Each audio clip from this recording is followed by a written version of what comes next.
Le téléphone vibra sur la table de nuit, arrachant Emmeline à un sommeil agité. Elle décrocha sans regarder. Et la voix paniquée de l'infirmière retentit. « Votre père a fait une chute ? Mademoiselle. Venez vite. » Sans un mot, Emmeline bondit du lit, le cœur serré, et composa le numéro de Léa, son amie d'enfance perdue de vue depuis des années. Murmurant dans le vide, « J'ai besoin de toi. Pour lui et pour moi. » Barcelone s'éveillait sous un soleil timide d'automne. Mais pour Emmeline, la ville n'était qu'un tourbillon de rues étroites et de klaxons impatients. Elle avait quitté Paris 5 ans plus tôt, fuyant un passé familial étouffant, pour s'installer en Espagne où son père, un expatrié français nostalgique, avait élu domicile après sa retraite.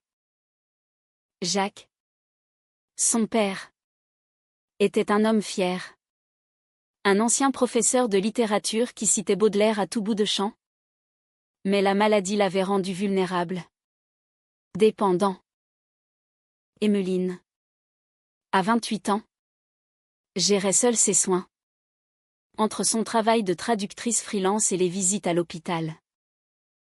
Ce matin-là, l'urgence la submergea comme une vague méditerranéenne. Léa répondit à l'appel d'Emmeline avec une promptitude qui la surprit. « J'arrive. Ma vieille. Dis-moi où. » Elle ne s'était pas vue depuis l'université à Paris, où elle partageait une chambre d'étudiante et des secrets chuchotés la nuit.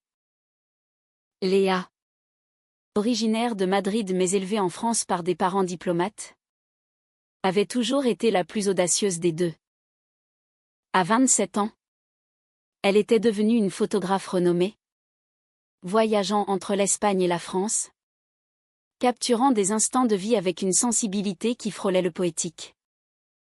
Emmeline n'avait pas osé la contacter plus tôt, par peur de raviver des souvenirs trop intimes, mais la détresse pour son père l'avait poussée à l'acte. À l'hôpital Val-d'Hébron, Emmeline trouva Jacques alité, le visage pâle, un bandage autour de la tête. « Ma fille. Ce n'est rien. Juste une glissade stupide ?» marmonna-t-il avec son accent parisien intact. Mais ses yeux trahissaient la peur. Emmeline s'assit à son chevet, tenant sa main ridée, et raconta des anecdotes pour le distraire. C'est alors que Léa surgit dans la chambre, essoufflée. Un sac photo en bandoulière. « Emmeline » s'exclama-t-elle. Et les deux femmes s'étreignirent comme si les années n'avaient pas existé. Jacques observa la scène avec un sourire faible. « Ah. Léa. La fameuse amie dont Emmeline parle si souvent. Merci d'être venue. » Léa s'approcha, posa une main sur l'épaule du vieil homme. « Monsieur Jacques. Vous m'avez manqué. Rappelez-vous. À Paris. Vous nous lisiez des poèmes pendant nos révisions. » Le rire de Jacques emplit la pièce. Un baume temporaire sur l'angoisse. Emmeline sentit une chaleur familière monter en elle en voyant Léa. Ses cheveux noirs coupés courts. Ses yeux bruns pétillants de malice. Elles passèrent l'après-midi ensemble, aidant Jacques à manger, discutant de tout et de rien. Mais sous les banalités, un courant électrique circulait, invisible mais palpable. Le soir venu, après avoir laissé Jacques aux bons soins des infirmières, Emmeline et Léa marchèrent le long de la Rambla, sous les lumières scintillantes. « Pourquoi m'as-tu appelé ? Après tout ce temps ? » demanda Léa, sa voix douce comme une caresse. Emmeline hésita, fixant les artistes de rue. « Parce que tu es la seule qui comprenne vraiment. Mon père, il est tout ce qui me reste de ma famille. Et toi ? Tu as toujours su apaiser les tempêtes. » Léa s'arrêta, prit la main d'Emmeline. « Et toi ? Tu as toujours fui les sentiments. Souviens-toi de nos nuits à Paris. Le cœur d'Emmeline s'emballa. Oui. Elle se souvenait des regards volés. Des effleurements accidentels qui n'en étaient pas. Mais à l'époque, elle avait nié. Par peur. Elles dînèrent dans un petit restaurant catalan, partageant des tapas et du vin rouge. Léa raconta ses voyages, ses expositions photos à Madrid et Paris. J'ai capturé des amours impossibles, des cœurs brisés. Mais le tien, Emmeline, je l'ai toujours vu comme un mystère. Emmeline rougit. Avoua sa solitude à Barcelone. Je traduis des romans français en espagnol, mais ma vie est un brouillon inachevé. La nuit s'étira. Et quand elles se séparèrent devant l'appartement d'Emmeline, un baiser effleura la joue, chargé de promesses. Les jours suivants, Léa resta à Barcelone, prétextant un reportage photo. Elle aidait Emmeline avec Jacques, qui se remettait lentement.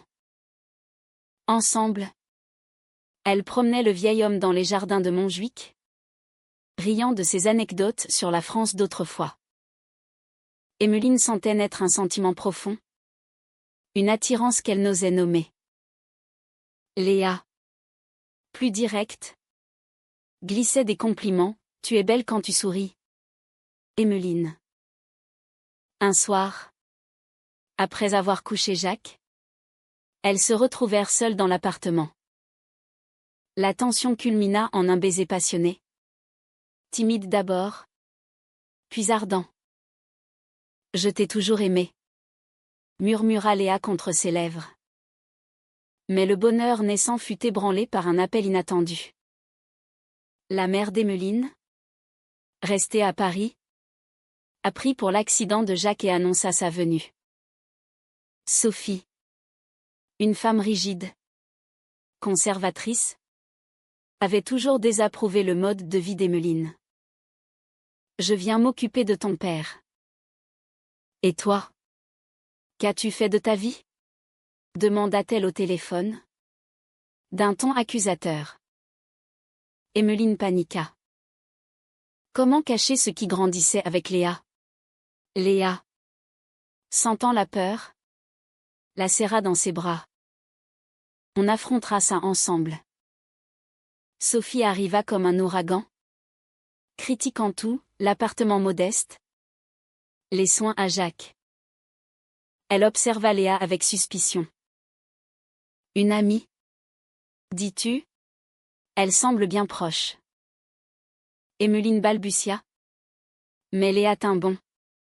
Aidant sans faille. Pourtant, la pression montait. Un soir, Sophie surprit un regard complice entre les deux femmes. Emmeline. Es-tu comme ça? Demanda-t-elle. Le mot « lesbienne » suspendu dans l'air comme une menace. La question de Sophie plana dans la pièce comme un nuage orageux, étouffant l'atmosphère de l'appartement. Emmeline sentit son onde vaciller. Mais Léa intervint avec calme. « Madame, l'amour n'a pas de genre. Emmeline est heureuse. C'est tout ce qui compte. » Sophie partit en claquant la porte, promettant de revenir pour régler ça. Jacques, depuis son lit, observa la scène avec tristesse. Ma fille, suis ton cœur. J'ai vu comment Léa te regarde. C'est comme ta mère me regardait autrefois. Les jours suivants furent un tourbillon d'émotions. Emmeline et Léa passèrent plus de temps ensemble, explorant Barcelone comme des amantes. Elles flânèrent dans le quartier gothique, main dans la main, visitant la Sagrada Familia où la lumière filtrée par les vitraux peignait leurs visages de couleurs vives. C'est comme nous. Inachevé mais magnifique, murmura Léa en embrassant Emmeline. Leur amour grandissait, profond et sensuel, fait de caresses volées et de nuits passionnées. Emmeline se sentait revivre, libérée d'un poids qu'elle portait depuis l'adolescence. Pourtant, le conflit avec Sophie s'intensifia. Elle envoya des messages accusateurs, « Tu déshonores la famille. Pense à ton père. » Jacques, affaibli mais lucide, défendit Emmeline. Sophie. L'amour est l'amour. Laisse-la être. Mais Sophie, ancrée dans ses préjugés, contacta un ancien amour d'Emmeline, un homme nommé Pierre, qu'elle avait quitté à Paris. Pierre, un Français expatrié à Madrid, arriva à Barcelone sous prétexte d'aider Jacques. En réalité, Sophie l'avait convaincu de ramener Emmeline à la raison. Pierre surgit un après-midi à l'hôpital, charmant et insistant. Emmeline, on était bien ensemble. Cette phase, ce n'est pas toi. Léa, présente, bouillonna de jalousie. Emmeline le repoussa fermement. Pierre, c'était du passé. Je suis avec Léa maintenant. Mais Pierre ne lâcha pas, multipliant les visites, semant le doute. Un soir, il invita Emmeline à dîner, pour discuter. Elle accepta, pensant clore le chapitre. Mais Léa le prit mal. Tu vas le voir ? Après tout ce qu'on a, cria-t-elle. Les larmes aux yeux. La dispute éclata dans l'appartement, sous le regard impuissant de Jacques.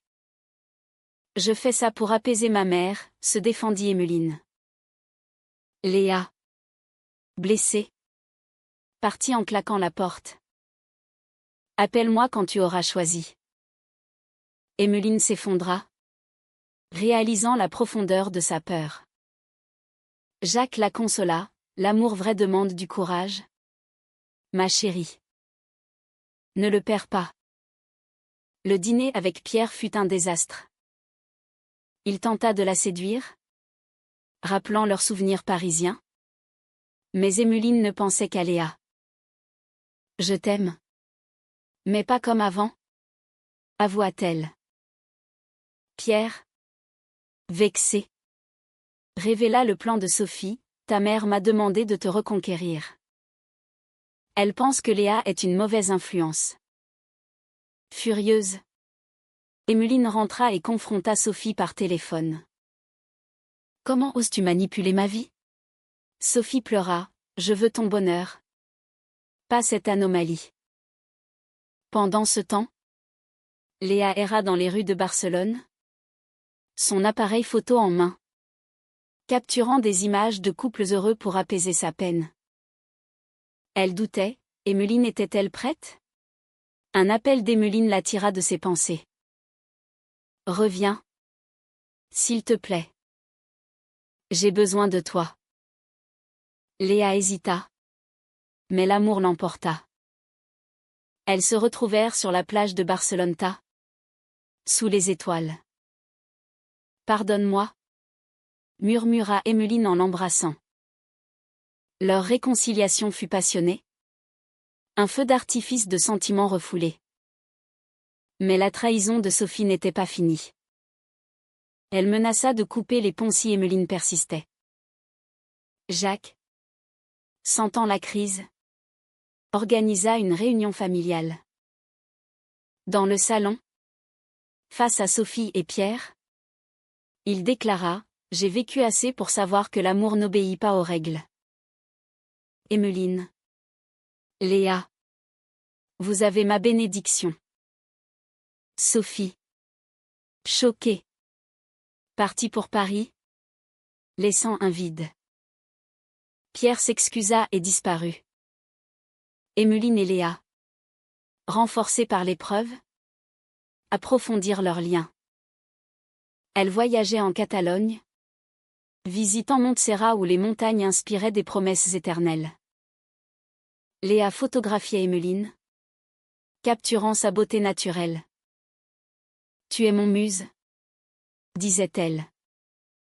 Emmeline. De son côté, traduisait des poèmes d'amour pour Léa, mêlant français et espagnol dans des lettres intimes. Pourtant, un nouveau nuage apparut, la santé de Jacques déclina. Une rechute l'envoya en soins intensifs. Emmeline veilla des nuits entières, Léa à ses côtés. Il est mon roc, confia Emmeline. Léa la soutint, cuisinant des plats français pour réconforter. Dans ces moments, leur amour se fit plus profond, humain, transcendant la romance pour toucher l'âme. Un soir, Jacques murmura à Emmeline, « Je suis fier de toi. » Et de Léa. Vivez pleinement. Ces mots résonnèrent comme un adieu. Léa, émue, promit, nous prendrons soin l'une de l'autre. La nuit fut longue, mais leur union en sortit plus forte. Le diagnostic tomba comme un coup près, Jacques n'avait plus que quelques mois.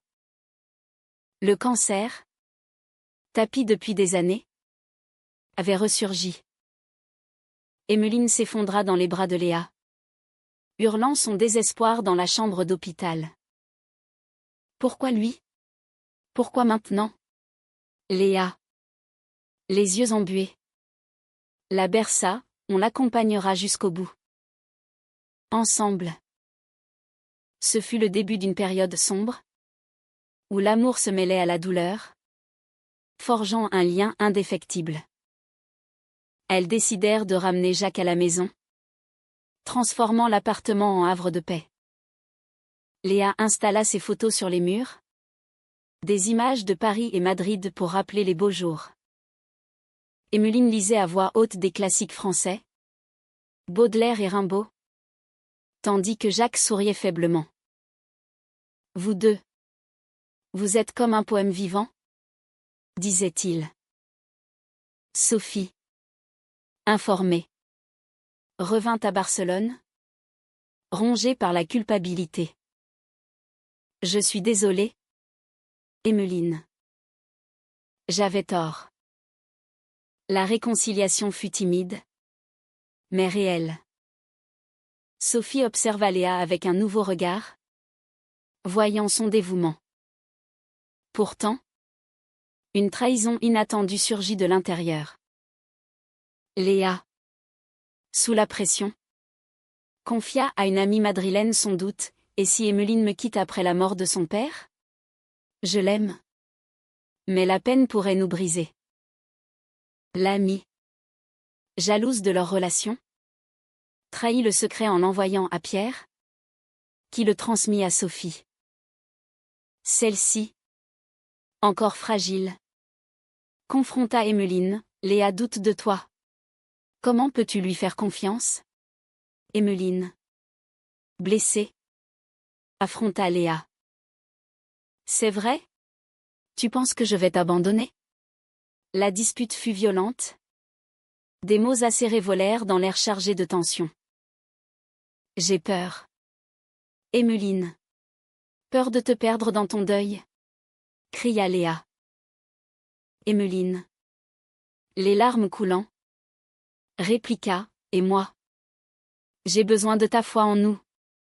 Léa partit, emportant son appareil photo, errant dans les ruelles de Barcelone. Elle captura des images de solitude, reflétant son cœur brisé. Emmeline, seule avec Jacques, pleura, papa. Qu'ai-je fait? Jacques, sentant la fin proche, appela Léa. Reviens, ma fille. Emmeline a besoin de toi. Léa obéit. Et la réconciliation eut lieu au chevet du mourant. Pardonne-moi, murmura Léa. Emmeline l'embrassa, on est plus forte ensemble. Sophie, témoin. Admis, j'ai semé le doute. C'est ma faute. La famille se resserra, unie par la tragédie. Les semaines suivantes furent un mélange de joie et de tristesse. Elles emmenèrent Jacques à la mer, où il respira l'air salin une dernière fois. Léa prit des photos familiales, capturant des sourires éphémères. Emmeline et Léa. La nuit. Se confiaient leurs rêves, un avenir en France ou en Espagne. Une vie partagée. Leur amour, testé par le feu, devint plus profond, sensuel et spirituel. Mais le Haut-Trao arriva une nuit pluvieuse. Jacques, agonisant, rassembla ses forces pour un dernier discours. Emmeline. Léa. L'amour est la seule vérité. Ne le laissez pas s'éteindre. Sophie. Pardonne et aime. Il s'éteignit paisiblement, laissant un vide immense. Les funérailles furent intimes. À Barcelone, avec des amis français et espagnols. Emmeline, soutenue par Léa, lut un poème, Les fleurs du mal, mais aussi celle de l'espoir. Le deuil frappa Emmeline comme une lame. Elle s'isola, refusant le contact. Léa patienta, cuisinant, nettoyant, attendant. Un jour, Emmeline craqua, je t'aime. Mais la douleur, Léa la serra, laisse-moi t'aider à guérir. Elles voyagèrent en France, visitant Paris où tout avait commencé. Dans les rues de Montmartre, elles se promirent fidélité. Sophie, transformée, offrit son soutien. Je vous accepte. Vivez votre vie. Ce fut un tournant humain, où la perte engendra la compréhension. Les mois suivants, Emmeline et Léa reconstruisirent leur vie à Barcelone, imprégnées de souvenirs de Jacques. Elles transformèrent l'appartement en atelier, Emmeline y traduisait. Léa y développait ses photos. Leur amour fleurit, romantique et passionné, fait de dîners aux chandelles et de promenades sur la plage. Tu es mon encre, disait Emmeline. Léa répondait, et toi? Mon horizon. Pourtant, un dernier conflit surgit. Une exposition photo de Léa à Madrid attira l'attention d'une galeriste influente, qui proposa un contrat à New York. C'est une opportunité? Mais je ne partirai pas sans toi, assura Léa. Emmeline, encore fragile, paniqua, et si la distance nous sépare? Sophie, de Paris, conseilla, l'amour vrai surmonte les océans. La décision fut déchirante. Léa refusa le contrat, choisissant Emmeline. Notre vie est ici, ensemble. Mais Emmeline, touchée, insista, allons-y toutes les deux. Un nouveau chapitre. Elles vendirent l'appartement, emportant les souvenirs de Jacques. Sophie les aida, organisant le déménagement. À New York, elles découvrirent un monde nouveau, mélangeant culture française et espagnole dans la diversité américaine. Léa exposa ses œuvres, inspirées par leur histoire, des photos d'amour lesbien, émouvantes et humaines. Emmeline publia un roman autobiographique, L'appel pour mon père, célébrant leur parcours. Le livre toucha des cœurs, promouvant l'acceptation. Des années plus tard, de retour en Espagne pour des vacances, elles visitèrent la tombe de Jacques. Merci, papa, pour nous avoir unis, murmura Emmeline. Léa posa une fleur, ton esprit vit en nous.